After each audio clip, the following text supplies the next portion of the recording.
मेरा नाम सिया है। मैं गरीब परिवार से ताल्लुक़ रखती हूँ। मेरी ससुराल में जॉइंट फैमिली थी और हम सब लोग एक साथ मिलकर रहा करते थे। मेरी बेटी को अपने चाचा से इतना प्यार था कि वह अपने चाचा के हाथ से ही रात का खाना खाया करती थी। अगर मैं उसे अपने हाथ से खाना खिलाती तो वह रोने लगती थी। चाचा भतीजी में इतना प्यार देखकर मैं बहुत खुश होती थी। लेकिन हैरत की बात तो ये थी कि जब मैं अपने देवर के रिश्ते की बात करती थी तो मेरी बेटी कोई ना कोई कमी निकाल कर इनकार कर दिया करती थी। एक दिन मैं अंधेरा करके अपनी बेटी के कमरे में देवर के कपड़े पहनकर चली गई। अभी मुझे उसके कमरे में आए हुए 5 मिनट ही गुजरे थे कि मेरी बेटी ने आते ही ऐसी बात कही जिसे सुनकर मेरे पैरों तले से ज़मीन निकल गई थी। माता पिता अक्सर अनजान रहते हैं और उनके बच्चे ऐसा काम करने लगते हैं जिनके बारे में माता पिता ने कभी सोचा भी नहीं होता है। मेरा पति इस दुनिया से बहुत जल्दी ही गुजर गया था। भगवान ने मुझे एक खूबसूरत सी बेटी दी थी और मेरी ससुराल में मेरा एक देवर भी था जो मेरे पति से उम्र में छोटा था। एक औलाद होने के बाद मुझे दूसरे बच्चे की ख्वाहिश नहीं थी और मेरे पति मेरी शादी के 5 साल बाद ही मर गए थे। मेरे पति 2 भाई थे। मेरा देवर आलोक, जिसने हमेशा मुझे अपनी माँ समान समझा था क्योंकि मेरे पति के माता पिता इस दुनिया में नहीं थे। शादी के बाद मैंने अपने देवर की बहुत इज्जत और उसका ख्याल रखा था। हम पहले गांव में रहा करते थे। वहाँ के पड़ोस के लोग हमें बहुत ज़्यादा तंग करते थे।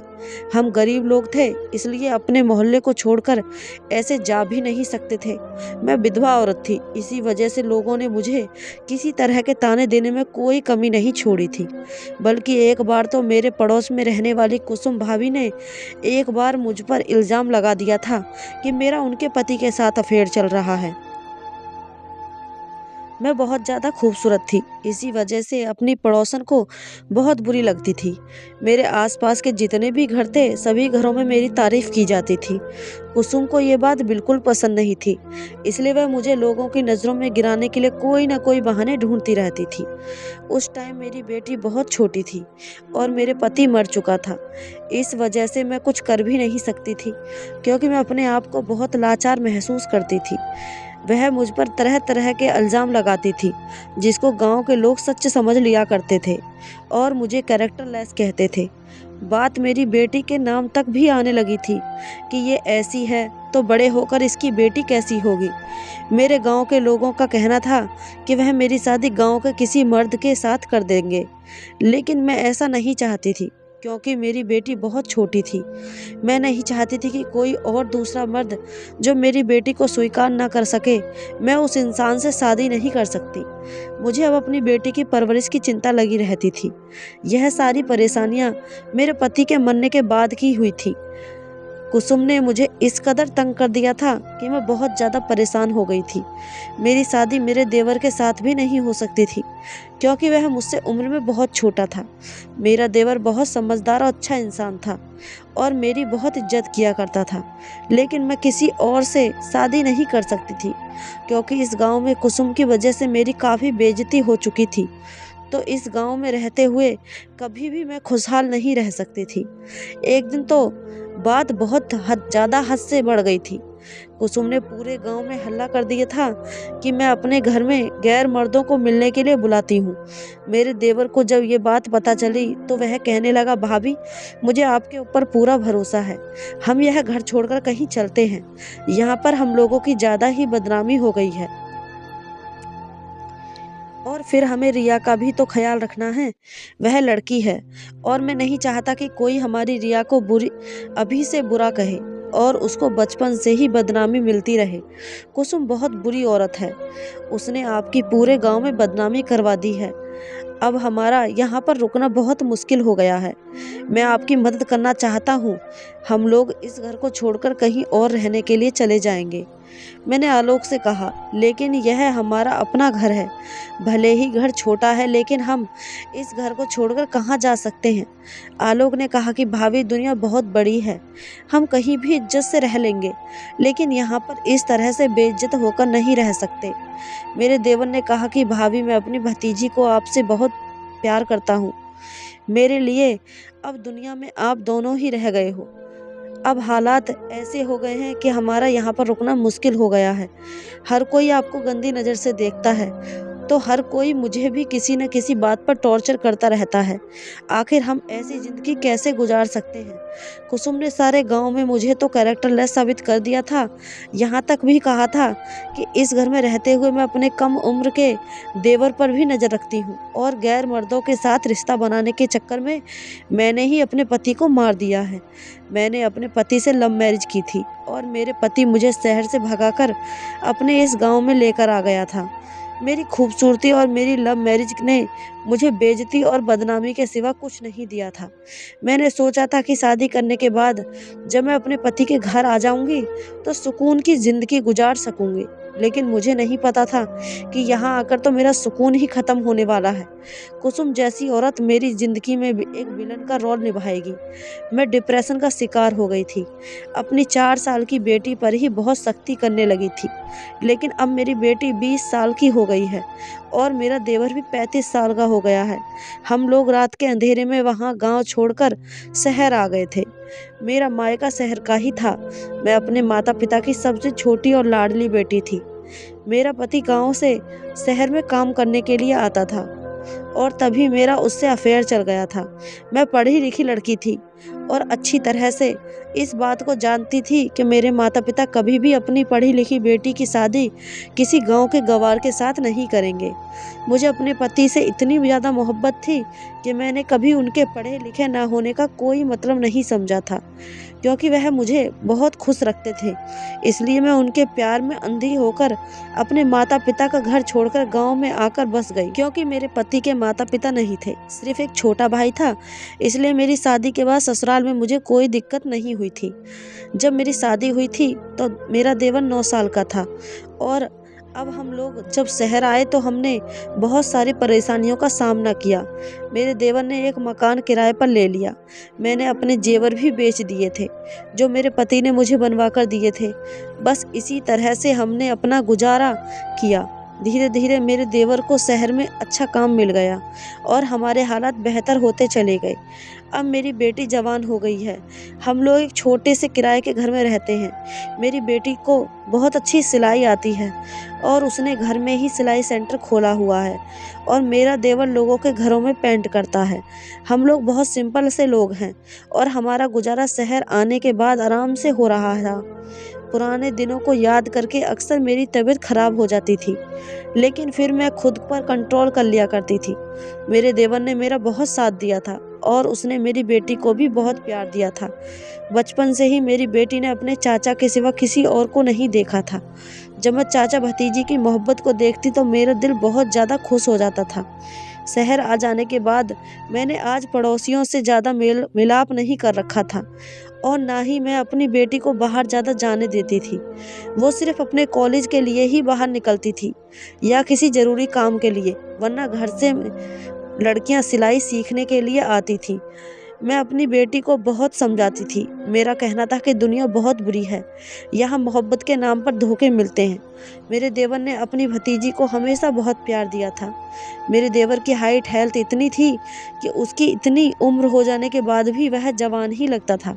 मैं जब भी आलोक से शादी करने के लिए कहती तो वह अपनी शादी के लिए इनकार कर दिया करता था। कहता था कि पहले मैं रिया की शादी करूँगा, उसके बाद अपनी शादी करूँगा।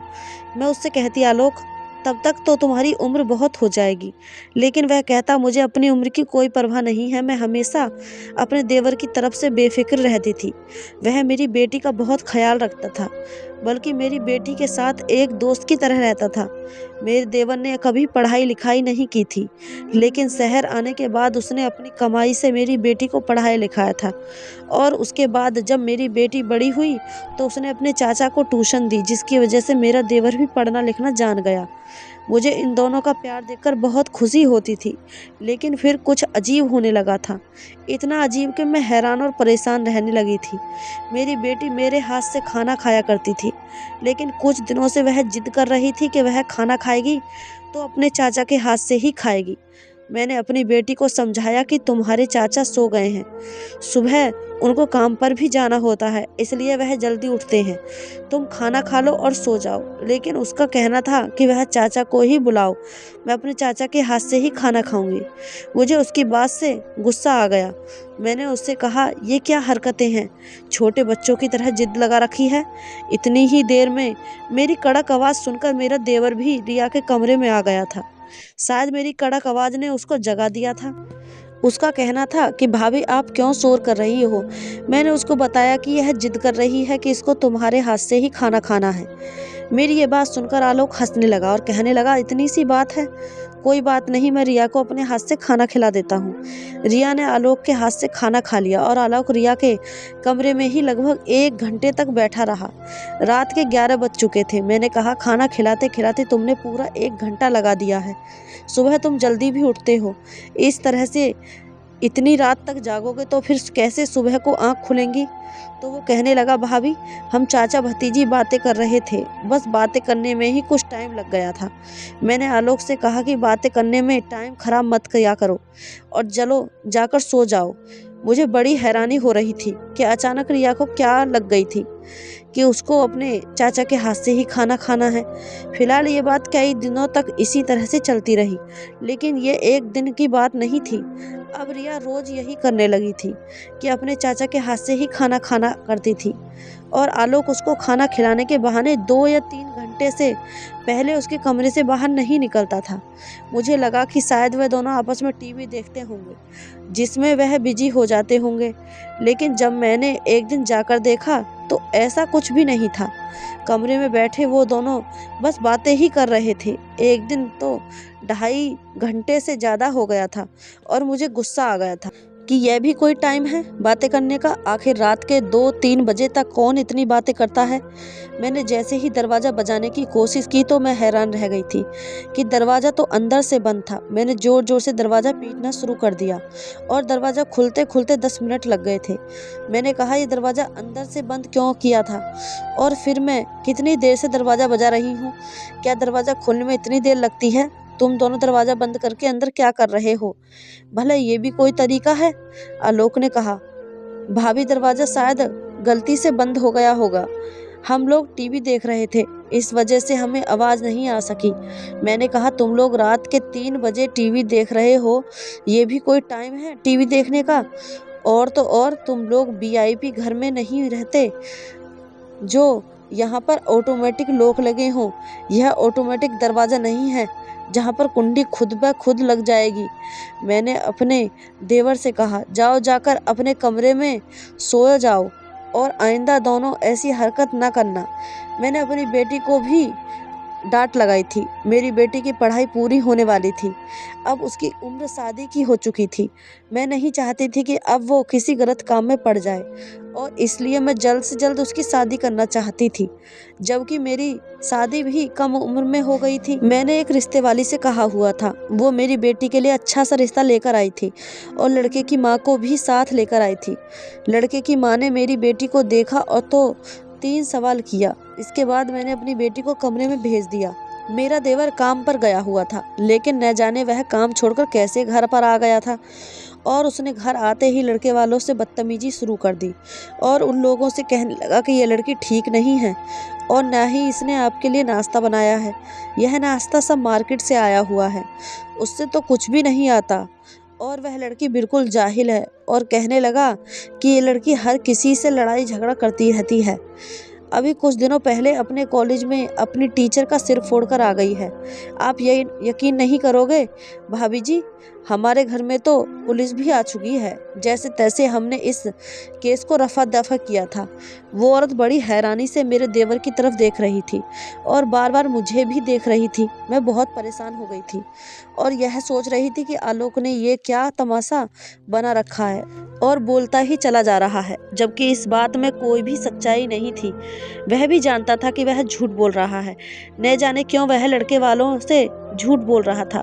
मेरी बेटी ने कभी किसी भी टीचर का सिर नहीं फोड़ा था, यहाँ तक कि उसने तो कभी स्कूल में किसी से बदतमीजी से तक नहीं की थी। मुझे आलोक से ऐसी उम्मीद नहीं थी। न जाने इस लड़के को क्या हो गया था। यह देखकर मैं खुद हैरान हो गई थी कि कहीं ये नशा करके तो नहीं आया है। तभी लड़के की माँ कहने लगी, ऐसी बदतमीज लड़की से हमें रिश्ता नहीं करना है, और वह बहुत सारी बुरी भली बातें सुनाकर हमारे घर से चली गई थी। जैसे ही वह लोग चले गए थे, उनके जाने के बाद मैंने आलोक से सवाल किया कि तुमने ये सब कुछ क्यों किया? तो आलोक कहने लगा, भाभी अपन लोगों की शक्ल देख रही हैं, ये लोग कहीं से भी ढंग के नहीं लग रहे थे। मैं अपनी इकलौती भतीजी की शादी ऐसे लोगों के साथ नहीं करूँगा। मुझे लड़का बिल्कुल भी पसंद नहीं है। आपने देखा हमारी रिया कितनी खूबसूरत और कितनी कम उम्र की है, जबकि इनका लड़का तो कितना उम्रदार लड़का लग रहा है। मुझे ये लड़का बिल्कुल भी पसंद नहीं आया था, इसलिए मैंने ऐसा कहा। मैंने आलोक से कहा, पागल लड़के, तुम एक बार मुझसे भी तो पूछ सकते थे। तुम्हें इतना तमाशा करने लगाने की क्या ज़रूरत थी? तुमने उन लोगों को बुरा नहीं कहा, बल्कि उन लोगों के सामने अपनी ही भतीजी की इंसल्ट कर दी। अब देखो ये लोग कहीं और जाकर हमारी बेटी के बारे में ऐसी बातें करेंगे तो फिर हमारे घर पर रिश्ते ही नहीं आएंगे। आलोक कहने लगा, ऐसा कुछ नहीं होगा भाभी, जैसा आप सोच रही हो। मैंने ऐसा इसलिए किया है कि ऐसे घटिया लोग हमारे घर पर दोबारा रिश्ता लेकर ना आ सके। और आप तो उन लोगों पर इतना फिदा हो रही थी सिर्फ उनके घर और जायदाद देखकर। यह तो देखो कि हमारी रिया कितनी खूबसूरत और प्यारी है, और उस लड़के की शक्ति से ही पता लग जाता है कि वह ठीक है। और उसकी माँ को देखा आपने, कितनी चालाक औरत लग रही थी। मैं अपनी रिया को कभी किसी लड़के के हवाले नहीं करना चाहता। मुझे आलोक की इस हरकत पर बहुत गुस्सा आया, लेकिन अब जो हो चुका था हो गया था। उन लोगों से दोबारा बात करने का कोई फ़ायदा नहीं था। अगर मैं कहती कि मेरा देवर मजाक कर रहा था, तभी वह लोग मेरी बात को नहीं मानते। शाम के टाइम पर आलोक और रिया आंगन में बैठे हुए समोसे खा रहे थे और खूब खुलकर हंसी मजाक कर रहे थे, जबकि मेरा मूड बहुत ख़राब था। न जाने उनको किस बात की खुशी थी। एक दिन मैं अपनी बेटी के कमरे की सफाई कर रही थी और वह कॉलेज एग्ज़ाम देने के लिए गई हुई थी, तो तभी उसका मोबाइल फ़ोन बज रहा था। मैं उसके कमरे में ही मौजूद सफाई कर रही थी। तभी अचानक रिया के मोबाइल पर किसी का फ़ोन आने लगा। मैंने जब कॉल रिसीव किया तो रिया के कॉलेज की एक फ्रेंड बोल रही थी। वह कहने लगी, दीदी, कितने दिनों से रिया की तबीयत कैसी है? अब रिया ने कॉलेज में एप्लीकेशन लगाई हुई है और बताया था कि उसकी तबीयत ठीक नहीं है, इसलिए उसे 2-3 दिन की छुट्टी चाहिए। मैंने उसका बताया कि बेटा रिया तो कॉलेज ही गई हुई है, एग्ज़ाम चल रहे हैं और वह एग्ज़ाम देने के लिए ही कॉलेज गई हुई है। लेकिन उसकी सहेली ने बताया कि नहीं आंटी, कॉलेज में एग्ज़ाम नहीं चल रहे हैं, बल्कि काफ़ी दिनों से रिया कॉलेज आ ही नहीं रही है। मैं बहुत परेशान हो गई थी कि न जाने मेरी बेटी ये क्या कर रही थी। घर से तो कॉलेज का कहकर ही निकलती थी, फिर वह कॉलेज क्यों नहीं जा रही थी? मैंने उसकी सहेली से बोल दिया था कि तुम उसको मत बताना कि तुम्हारी मेरी बात हो गई है, और कल कट के मैंने रिया का मोबाइल वहीं उसके कमरे में ही रख दिया था। शाम को मैंने आलोक और रिया को बुलाया। कमरे का माहौल बिल्कुल अदालत जैसा बना हुआ था। मैंने रिया को उसकी दोस्त की कॉल के बारे में खुद ही बता दिया और सब पूछा कि ये सब क्या है और तुम कॉलेज के बहाने कहाँ जाती हो। तुम्हारी सहेली बता रही थी तुम लगभग 5 दिन से कॉलेज नहीं जा रही हो, और तुमने एप्लीकेशन भी दी हुई है जिस पर तुमने मेरे फर्जी साइन कर दिए हैं। हिम्मत कैसे हुई तुम्हारी झूठ बोलने की और मेरे नाम से सिग्नेचर करने की? तुम ये सब कुछ क्या कर रही हो? आलोक और रिया दोनों ही सर झुकाकर खड़े हुए थे, क्योंकि उनको पता था कि उनकी चोरी पकड़ी गई थी, इसलिए उनके पास बोलने के लिए कुछ भी नहीं था। मुझे बहुत गुस्सा आ गया और मैंने कहा, जो कुछ भी तुमने किया है सच सच बताओ, नहीं तो मैं तुम दोनों को ठीक करके रख दूंगी। मैं अच्छी तरह से जानती थी कि मेरे देवर आलोक ने रिया का साथ जरूर दिया होगा। मैंने अपनी बेटी से कहा कि मैं तुम्हें पैसे देना बंद कर दूंगी और फिर देखूंगी तुम अपना खर्चा कैसे करोगी। तभी अचानक रिया कहने लगी, माँ, मैंने कुछ दिन की छुट्टी ले ली है और मैं अपने दोस्तों के साथ मूवी देखने के लिए जाया करती थी। चाचा की परमिशन लेने के बाद और हम सब लड़कियां आपस में मिलकर पार्क भी घूमने जाती थीं। मैंने कहा कि तुम्हें संडे का दिन घूमने के लिए और मूवी देखने के लिए नहीं मिलता है क्या? आलोक ने कहा, भाभी मेरा दिल कर रहा था मूवी देखने जाने का, इसलिए मैंने कहा था रिया को कॉलेज की छुट्टी करने को और आपसे झूठ बोलने को। मैंने कहा, आलोक आखिर तुम लोग कर क्या रहे हो? वह कहने लगा, भाभी मुझे माफ़ कर दो, मैं आपसे माफ़ी मांगता हूँ और रिया को भी माफ़ कर दो, इसमें इसकी कोई गलती नहीं है, बस मेरा दिल कर रहा था इसलिए मैंने रिया से कॉलेज की छुट्टी लेने के लिए कहा था और हम लोग एक दिन मूवी देखने गए तो एक दिन पार्क चले गए थे। इन दोनों का बिहेवियर मुझे बिल्कुल भी समझ नहीं आ रहा था, न जाने ये लोग क्या कर रहे थे। घर में भी मेरा देवर और मेरी छोटी बेटी यही अजीब अजीब तरह की हरकतें किया करते थे। मैं अब इन दोनों पर कड़ी नज़र रखने लगी थी। ये दोनों घर में खूब हंसी मजाक करने लगे थे, तो कभी आपस में 2-2 घंटे बैठकर बातें करते थे। चाचा भतीजी में कुछ ज़्यादा ही मोहब्बत हो गई थी। इन दोनों को एक दूसरे के अलावा और कोई दिखाई नहीं दे रहा था।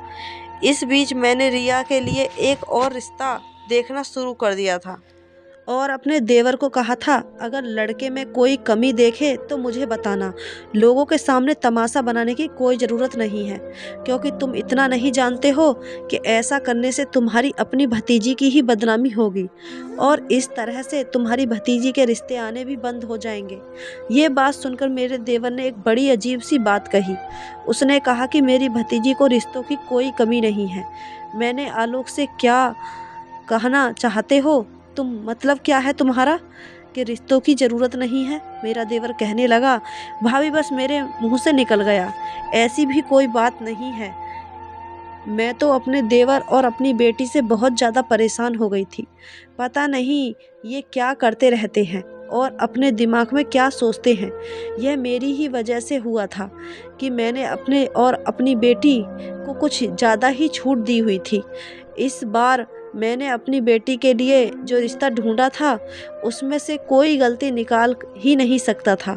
लड़का बहुत कम उम्र का था, देखने में भी हैंडसम था, उसकी फैमिली भी बहुत अच्छी थी और अमीर परिवार से ताल्लुक़ रखता था। उसके माता पिता बैंक में नौकरी करते थे। लड़का खूबसूरत और गोरा चिट्टा था और मेरी बेटी के उम्र से ज़्यादा बड़ा भी नहीं था, बल्कि उसकी उम्र के बराबर ही होगा।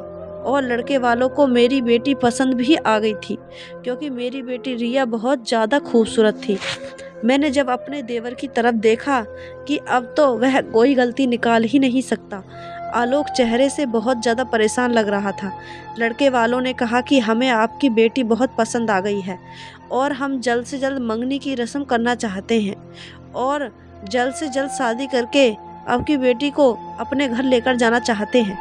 मुझे ये बात सुनकर बहुत खुशी हुई थी और मुझे उनकी यह बात बहुत अच्छी लगी थी। उन्होंने कहा, अब हम आपके घर आ गए हैं, एक बार आप हमारे घर आकर सारी इन्फॉर्मेशन ले लो, उसके बाद सारी बात बैठकर कर ली जाएगी, शादी की डेट भी फिक्स कर ली जाएगी। मुझे एक बात बहुत पसंद आई है, उन्होंने हमें अपने घर आने के लिए फ़ौरन ही इनवाइट कर दिया था। मैंने भी कह दिया था कि हम 2 दिन बाद आप लोगों के घर आ जाएंगे। जब वह लोग हमारे घर से चले गए तो मेरा देवर कहने लगा, हम यहाँ पर रिश्ता नहीं करेंगे। मैंने आलोक की तरफ हैरानी से होकर देखा, जैसे ही वह मेरी बेटी की शादी होने देना ही नहीं चाहता था। मैंने कहा, क्यों नहीं करेंगे, क्या खराबी है इस रिश्ते में? मैंने कहा, ऐसे रिश्ते तो नसीब वालों को मिलते हैं, इतने पढ़ा लिखा लड़का कि मैं तो यहाँ अपनी बेटी की शादी करने के लिए तैयार हूँ और शुक्र करो कि तुम्हारी भतीजी के भाग जाग चुके हैं। मैं तो अपनी बेटी की शादी इसी परिवार में करूँगी और वह भी जल्द से जल्द करके रहूँगी। कहीं ऐसा ना हो कि यह रिश्ता हमारे हाथ से निकल जाए। वो लोग बहुत अमीर और पढ़े लिखे लोग हैं, साथ ही अपने घर की बहू बेटियों का पर भी कोई पर्दा नहीं होता होगा। और मुझे उन लोगों की ये बात बहुत अच्छी लगी थी। उनका कहना था कि 2 दिन बाद ही आप अपनी बेटी को भी अपने साथ लेकर हमारे घर पर आ जाओ। दोनों बच्चे आपस में बैठकर बातें कर लेंगे, क्योंकि उन दोनों को साथ अपनी ज़िंदगी गुजारनी है। इसलिए उनका ये बिहेवियर बहुत ज़्यादा पसंद आया था, क्योंकि ऐसे लोग बहुत कम होते हैं जो लड़का लड़की को शादी से पहले बात करने की परमिशन देते हैं। मैंने तो अपने देवर से और अपनी बेटी से दोनों से ही कह दिया था कि शादी तो वहीं पर ही होगी। दोनों मेरी इस बात पर खामोश हो गए थे। मैंने उनकी इस खामोशी को हाँ समझ लिया था, क्योंकि खामोशी का मतलब यही होता है। मैं लड़के वालों के घर जाने की तैयारी करने लगी थी। मैंने रिया के लिए भी एक अच्छा सूट निकाल लिया था और अपनी भी खूब अच्छे से तैयारी कर ली थी। लेकिन जब 2 दिन बाद हमें उनके घर जाना के लिए निकलना था, तो घर में न तो आलोक मौजूद था और न ही रिया। दोनों ही घर से ये कहकर निकले थे कि दोनों लड़के वालों की फैमिली के लिए गिफ्ट लेने जा रहे हैं, क्योंकि खाली हाथ जाना अच्छा नहीं लग रहा था।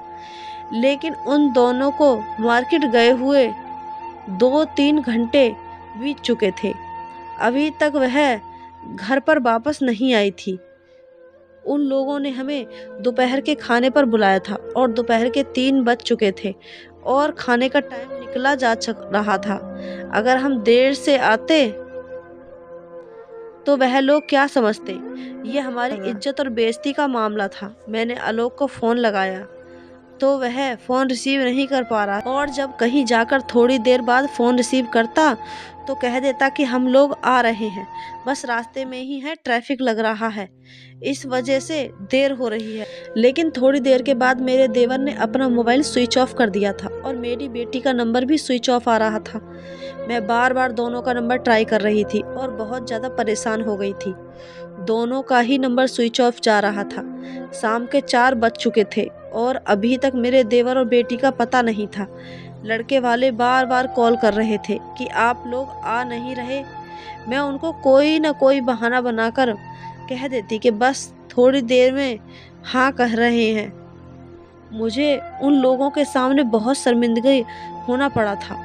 मैंने सोचा भी था कि मैं खुद चली जाऊं, लेकिन अगर वह मुझसे पूछते कि आपकी बेटी और देवर कहाँ हैं, वह साथ नहीं आए, तो मैं क्या जवाब देती? अब जब शाम के 6 बज चुके थे और मैंने अपना फ़ोन भी स्विच ऑफ कर दिया था, क्योंकि मुझ में उनके सवालों के जवाब देने की हिम्मत नहीं थी। जब रात के 8 बज गए तो दोनों चाचा भतीजी हंसते हुए घर में दाखिल हो रहे थे। मुझे दरवाजे पर खड़ा हुआ देखकर उनके चेहरे की मुस्कुराहट गायब हो गई थी। मैंने कहा, तुम दोनों को गए हुए पूरे 8 घंटे हो गए हैं, आखिर तुम लोग अब तक गिफ्ट ला रहे हो? मेरा देवर कुछ बोलने ही वाला था कि मैंने अपने देवर के मुंह पर थप्पड़ मार दिया और कहा कि ये क्या बदतमीजी लगाई हुई है, कहाँ थे तुम दोनों अभी तक? पहली बार मैंने अपने देवर पर हाथ उठाया था, क्योंकि वही मेरी बेटी को मार्केट लेकर गया था। मैंने कहा कि तुम लोग जानते हो कि तुम लोगों ने मुझे कितना शर्मिंदा करवाया है। मेरी बेटी तो खामोश खड़ी रही, लेकिन आलोक कहने लगा, भाभी आप मेरी बात कान खोलकर सुन लीजिए, मुझे उस घर में अपनी भतीजी का रिश्ता नहीं करना है। मैंने कहा, क्या मुसीबत है? सब कुछ तो ठीक है, घर परिवार, लड़का, उसके माता पिता, उसकी नौकरी, तो अब तुम्हें क्या परेशानी है? अब किस बात की कमी निकालोगे? इस पर आलोक ने कहा, ये लड़का कितना ही अच्छा बन जाए, लेकिन मुझे अपनी भतीजी की शादी इस लड़के के साथ नहीं करनी है। रिया की मुझे किसी से भी शादी नहीं करनी है। और ये कहकर वह दोनों घर के अंदर चले गए और अपने अपने कमरों में जाकर बंद हो गए। मेरे देवर ने कभी भी मुझसे ऊंची आवाज़ में बात नहीं की थी और कभी वह मेरी मर्जी के खिलाफ नहीं गया था। फिर आज उसको क्या हो गया था? मैं सारी रात जागती रही और परेशान थी। मैंने ये भी देखा था कि कभी आलोक मेरी बेटी के कमरे में सारी रात नहीं बैठा था। न जाने ये लोग आपस में क्या खिचड़ी बना रहे थे। एक दिन मैंने रिया से कहा कि तुम मेरे कमरे में जाकर सो जाओ, मुझे आज तुम्हारे कमरे की सफाई करनी है। रिया मेरे कमरे में जाकर सो गई थी। मैंने रिया जैसा सूट पहन लिया था और उसके कमरे में जाकर बेड पर लेट गई थी। मैं ऐसे बिहेव कर रही थी जैसे मैं गहरी नींद में सो रही हूँ।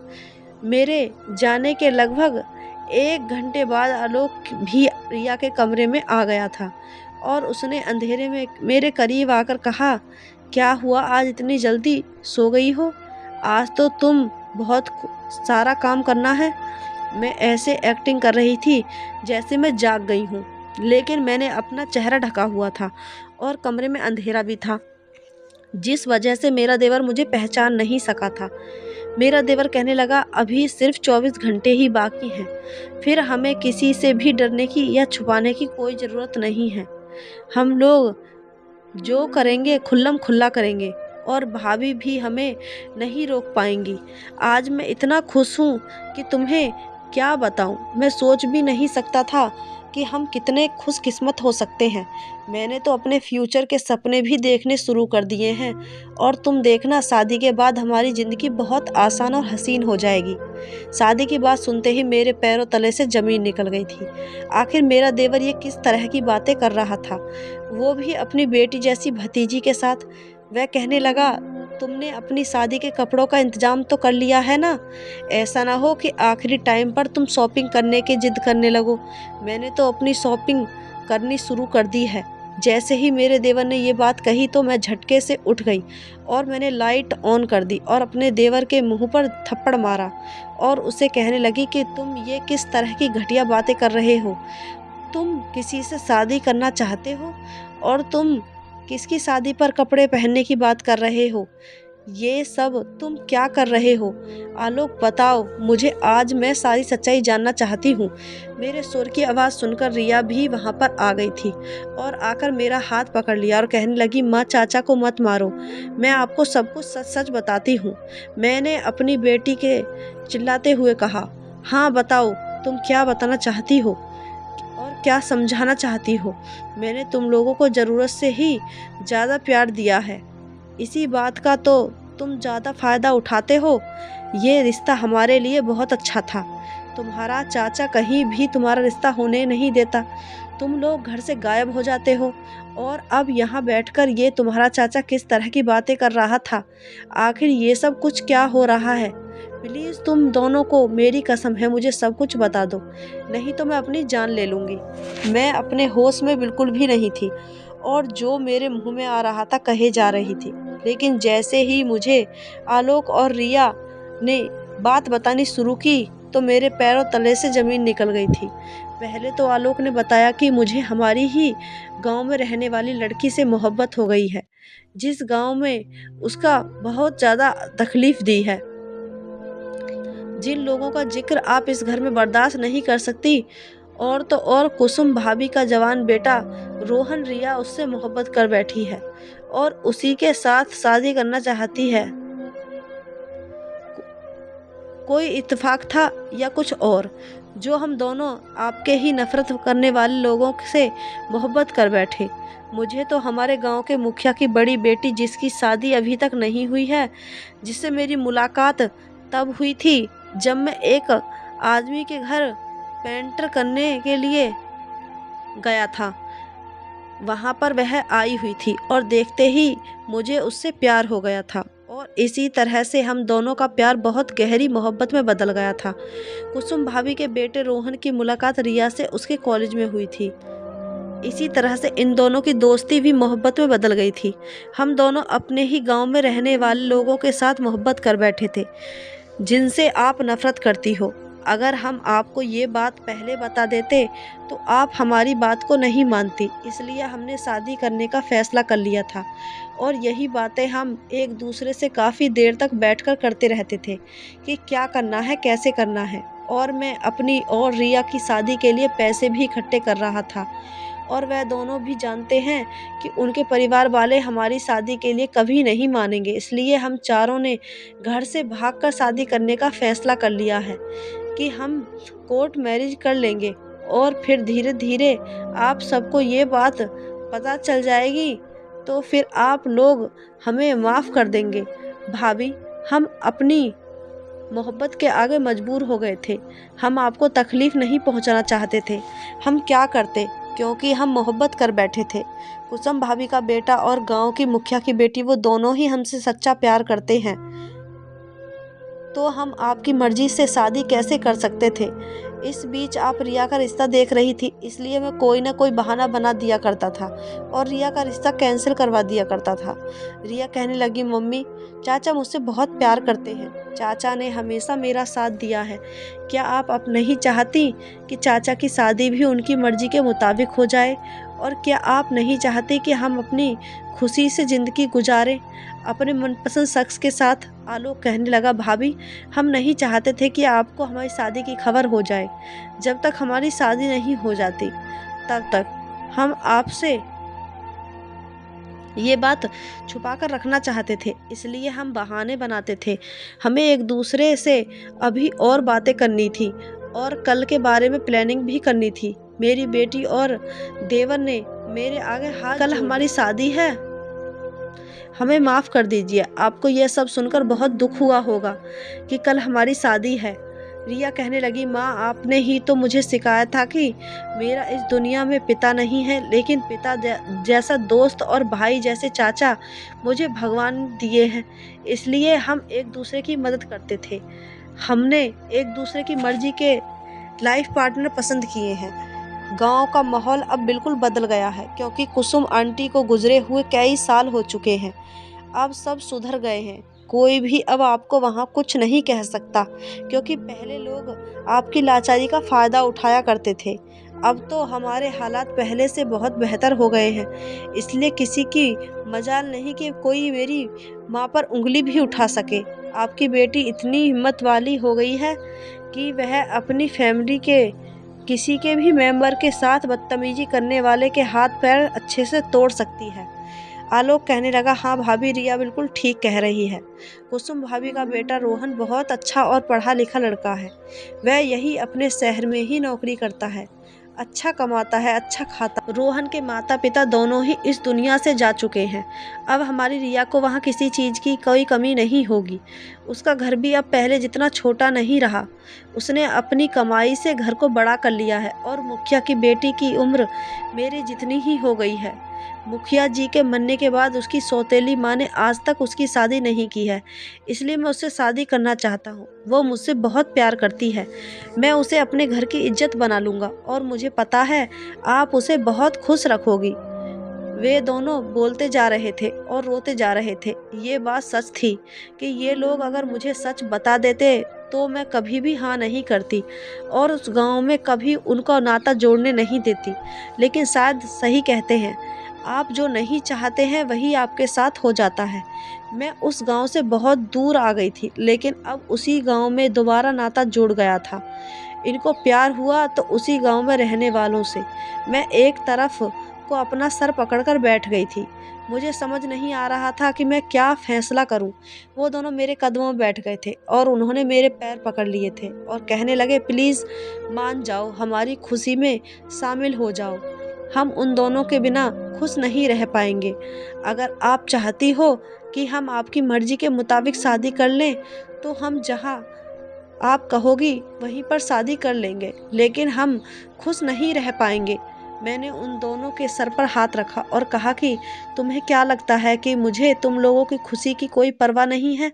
तुम लोगों की खातिर ही तो मैं उस गांव से निकलकर यहाँ पर आ गई थी और तुम दोनों की वजह से ही मैंने दूसरी शादी भी नहीं की थी। मैंने अपनी सारी ज़िंदगी तुम लोगों के हवाले कर दी थी। क्या अब मैं तुम दोनों के लिए इतनी सी भी कुर्बानी नहीं दे सकती? ठीक है, मैं गांव जाकर रोहन से बात करना चाहती हूँ और उस लड़की के घर पर रिश्ता लेकर जाना चाहती हूँ जिससे आलोक शादी करना चाहता है। शादी अब कोर्ट मैरिज के तरीके से नहीं बल्कि इज्जत के साथ होगी। मैं तुम दोनों की शादी करूँगी, तुम्हें कोर्ट मैरिज करने की कोई ज़रूरत नहीं है। वह दोनों रोते हुए मेरे गले लग गए थे। मैंने उन दोनों को बहुत ज़्यादा प्यार किया था। आखिर मेरे लिए मेरा देवर और मेरी बेटी ही सब कुछ हैं, इसलिए मैंने अपनी सारी खुशियाँ उन पर कुर्बान कर दी थी। तो क्या मैं उनकी खुशी के लिए इतनी सी भी बात नहीं मान सकती थी? और जिस गांव की बात हो रही थी उस गांव से मुझे बड़ी बेइज्जती मिली थी। लेकिन अब जब सब कुछ ठीक हो गया है, ये बात काफ़ी सालों पुरानी है, तो मैं भी इस बात को भूलना चाहती हूँ। मैं गांव गई और मुखिया की बेटी से अपने देवर का रिश्ता मांगने लगी। और दूसरी तरफ रोहन के माता पिता तो मर चुके थे, लेकिन एक उसकी कुंवारी बहन थी। वह अपनी बहन को लेकर हमारे घर आ गया था। उसने रिया का रिश्ता मांग लिया था और फिर एक ही दिन में अपनी बेटी को विदा किया और दूसरी तरफ अपनी देवरानी को घर लेकर आ गई थी। अब वह दोनों बहुत खुश हैं और अपनी ज़िंदगी आराम से जी रहे हैं। मेरी खुशी तो मेरा देवर और मेरी बेटी ही थे, इसलिए मैंने पुरानी सारी बातों को ख़त्म कर दिया था। मेरी बेटी अपनी ससुराल में बहुत खुश रहती है। कुसुम का बेटा बिल्कुल भी कुसुम पर नहीं गया है। वह बहुत अच्छा और समझदार लड़का है। उधर मेरी देवरानी भी बहुत अच्छी है। दोस्तों, आपको ये कहानी कैसी लगी कमेंट करके हमें ज़रूर बताएं। कहानी अच्छी लगी हो तो चैनल को सब्सक्राइब, वीडियो को एक लाइक ज़रूर करें। धन्यवाद दोस्तों।